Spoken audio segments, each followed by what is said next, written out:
বিষয়গুলো বেশি গুরুত্ব দেওয়া প্রয়োজন। সংক্ষেপে যদি বলতেন, আদর্শ মা বাবা, যে মা বাবা আল্লাহর কাছে রিওয়ার্ড পাবেন তাদের এই প্যারেন্টিং এর জন্য, সেই মা বাবা হওয়ার জন্য সবচেয়ে গুরুত্বপূর্ণ বিষয় হলো কোরআন এবং হাদিস একজন মা বাবা যে করণীয়গুলো, হুকুকুল আওলাদ বা সন্তান সন্ততির যে হকগুলো বলেছে সেগুলো ভালো করে বোঝা এবং সেগুলো আমল করা।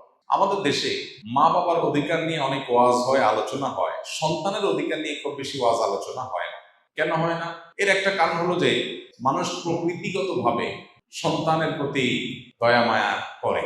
মা বাবার প্রতি মানুষের প্রকৃতিগত দায়িত্বশীলতা যতটা অনুভব হয়, মা বাবা সবসময় সন্তানদের খুশি করার জন্য, তাদের ভালোর জন্য চেষ্টাটা তুলনামূলক তার চেয়ে বেশি করে, অর্থাৎ প্রকৃতিগতভাবে হয়। এই জন্য ওয়াজটা কম হয়। কিন্তু এটার কারণে যেটা হয়েছে, অনেক মা বাবা সন্তানের প্রতি কর্তব্যগুলো তারা বুঝেন না। কিয়ামতের ময়দানে কিন্তু এই কর্তব্য আদায় না করার কারণে আল্লাহর কাছে জবাবদিহিতার মুখোমুখি হতে হবে। এই জন্য আপনি মা বাবা হয়েছেন দেখে শুধু তাদের কাছ থেকে আপনার পাওনা আছে, আপনার কোনো কর্তব্য নেই এমনটি মনে করার কোনো কারণ নেই। তো আদর্শ মা বাবা হওয়ার জন্য মা বাবা হিসাবে সন্তানের হকগুলো কি সেগুলো জানা গুরুত্বপূর্ণ। যেমন ফর এক্সাম্পল, সন্তান পৃথিবীতে আসারও আগে থেকে তার হক শুরু হয়ে যায়। কিভাবে? আপনি অবিবাহিত, আপনি বিয়ে করবেন, তাহলে আপনি একজন দিনদার জীবন সঙ্গিনী খুঁজবেন। কেন? যাতে করে আপনার অনাগত যে সন্তান সন্ততি তারা যেন দিনদার থাকে। মা যদি আল্লাহভীরু হয়, সন্তান আল্লাহভীরু হবে। ওই চিন্তা থেকে আপনি ভালো মা তালাশ করলেন, এটা কিন্তু সন্তানের হক আপনি আদায় করলেন।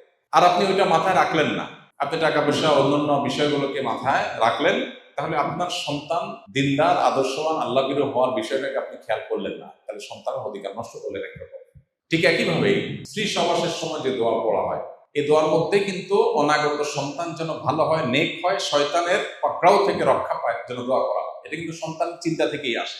সন্তান জন্ম নেওয়ার পর তার জন্য ডান কানে আজান, বাম কানে ইকামতের যে আমল মুস্তাহাব আছে, এর পাশাপাশি তার জন্য যে দোয়া আছে,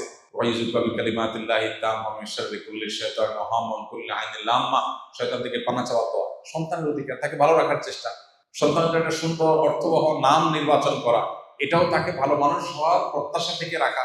সেই সাথে সন্তানকে শুরুতে দিন দেওয়া, আল্লাহর সাথে পরিচয় করানো, আখিরাতমুখী করা, তার মধ্যে ঈমান বিল্ড করা, তৈরি করা, এর পাশাপাশি তার ভরণ পোষণ আদার সব বিষয় দেখা। আমরা সন্তানের অধিকার বলতে বুঝি তাদের শার্ট প্যান্ট দেওয়া, তাদের ভরণ পোষণ দেওয়া, এটা তো তাদের অধিকার বটেই।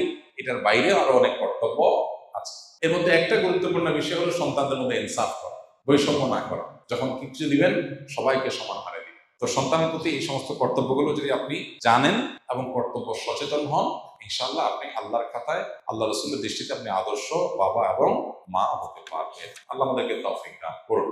একজন সাধারণ মানুষ হিসেবে আমি কিভাবে অনুভব করতে পারি যে আল্লাহ আমার সাথেই আছেন এবং তার উপস্থিতি প্রতি মুহূর্ত অনুভব করার আমল বা চিন্তা কি হতে পারে? এটা হলো তাকওয়ার সর্বোচ্চ লেভেল ভাই।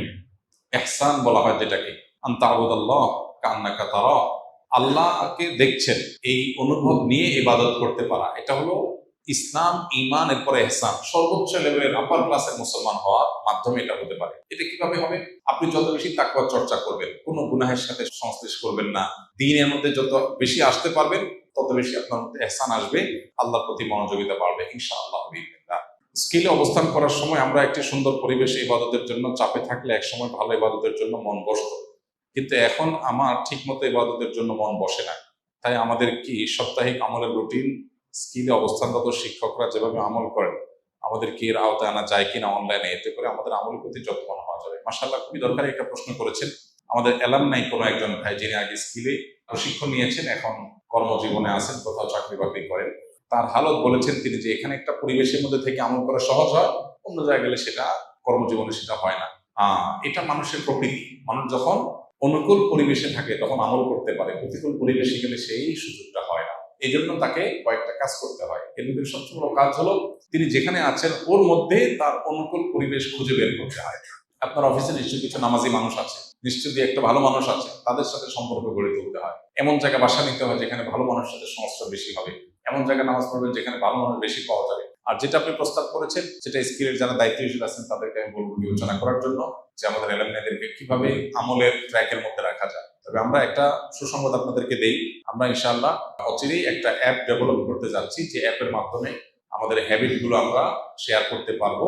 যে যেখানে থাকি না কেন প্রতিদিন ইনপুট দিতে পারবো, আমাদের পরস্পর কম্পিটিশন হবে, জানাশোনা হবে এবং অনলাইনে আমরা একে অন্যকে ইনশাআল্লাহ তদারকি করতে পারবো, একটা নেটওয়ার্কের মধ্যে রাখতে পারবো। আশা করা যায় সেটা আমাদের আমলের ধারাবাহিকতা ধরে রাখতে হেল্পফুল হবে। এবং এছাড়া এখানে মসজিদে যেহেতু আমরা জমা শুরু করেছি, যাদের সুযোগ আছে এখানে জমা করলেন, জমা পরবর্তী প্রোগ্রামে শরীর হলে, এবং পরবর্তীতে আমরা এখানে রাত্রি যাপনের জন্য ব্যবস্থা রাখবো ইনশাআল্লাহ। যে সব পূজারী রাত্রি যাপন হবে, রাত্রি যাপন হলে তখন আমরা রাত পরে ইবাদতের সুযোগ পাবো ইনশাআল্লাহ।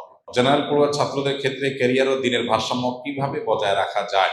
জেনারেল পড়ুয়া ছাত্র ভাইয়েরা তাদের ক্যারিয়ার এবং দিনদারিতা এটার মধ্যে ভারসাম্য রাখার জন্য তার আগে প্রায়োরিটিটা বোঝা দরকার। তার জন্য আখেরাতটা গুরুত্বপূর্ণ নাকি দুনিয়াটা গুরুত্বপূর্ণ? নিশ্চয়ই একজন ইমানদারের কাছে আখেরাত গুরুত্বপূর্ণ।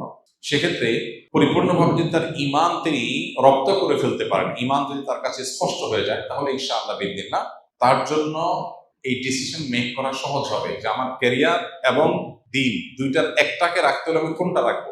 একজন ইমানদার অবশ্যই তার দিন রাখবে, ক্যারিয়ার চলে গেলে হলে।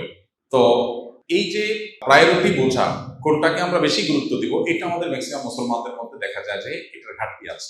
এটার ঘাটতি দূর করার জন্য আমাদের দিনটাকে নতুনভাবে বোঝা দরকার। স্কিলে যে দাওয়াতি কাজ হয় সেটার একটা বড় উদ্দেশ্য হলো এটা, শুধু কিছু সূরা মুখস্থ করানো, সহি করা আর গদবাদা কিছু জিনিস মুখস্থ করার উদ্দেশ্য না। ভেতর থেকে আমাদের এই ফিলটা হওয়া যে আমি দুনিয়াতে অল্প কিছুদিন থাকবো, অনন্তকাল আমাকে আখেরাতে থাকতে হবে, সো সেটা আমার মূল প্রায়োরিটি। এটা রেখে আমার বাকিটা হবে আলহামদুলিল্লাহ, না হলে আমি স্যাক্রিফাইস করবো ইনশাআল্লাহ বিদিনিল্লাহ। এটার জন্য দিন বোঝাটা গুরুত্বপূর্ণ, ঈমানটা বোঝা গুরুত্বপূর্ণ। সেটা যদি আপনি বুঝতে পারেন ইনশাআল্লাহ বিদিনিল্লাহ আপনার জন্য সিদ্ধান্ত নেওয়াটা সহজ হবে।